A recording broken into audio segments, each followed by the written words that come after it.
Demon Lord 2099. Année 2099 de l'ère fusionnée Shinjuku.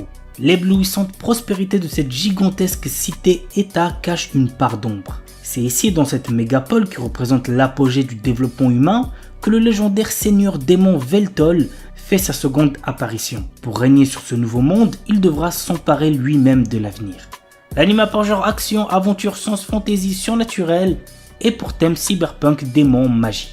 Reikenza. Dans quelque temps, une comète chutera sur Terre. Afin de contrer cette menace, le clan Reiken décide de recruter de nouveaux disciples via un examen d'entrée. Ils espèrent ainsi trouver l'élu capable d'empêcher cette calamité de se produire. Nous suivons l'histoire d'un jeune homme qui décide de tenter sa chance à cet examen. Il est d'ailleurs très différent des autres puisqu'il possède une âme spéciale qui, selon la légende, n'apparaît qu'une fois par millénaire. L'anime a pour genre action, aventure, comédie, fantasy, surnaturel et pour thème contes et légendes post-apocalyptiques super pouvoir. Dans le Japon moderne, un jeune homme victime d'un accident de la route se retrouve réincarné en bébé dans un autre monde. Il est recueilli par un homme appelé le Sage qui le baptise Shin, l'élève comme son petit-fils et lui apprend la magie. Grâce aux souvenirs qu'il a de sa vie antérieure et la magie enseignée par le Sage, il acquiert une puissance hors norme. 15 années passent, mais le Sage se rend compte qu'il a oublié de lui apprendre une chose, le bon sens. Et c'est quand même quelque chose de très important. En effet, Shin, qui s'était concentré exclusivement sur la magie, ne connaît rien de ce monde. Afin de pallier ce problème et se faire des amis, Shin entre à l'académie de magie. Tout le monde est sidéré par sa magie, ses talents d'épéiste et ses connaissances peu conventionnelles. L'anime a pour genre action, comédie, fantasy, romance et pour thème autre monde, démon, magie, réincarnation.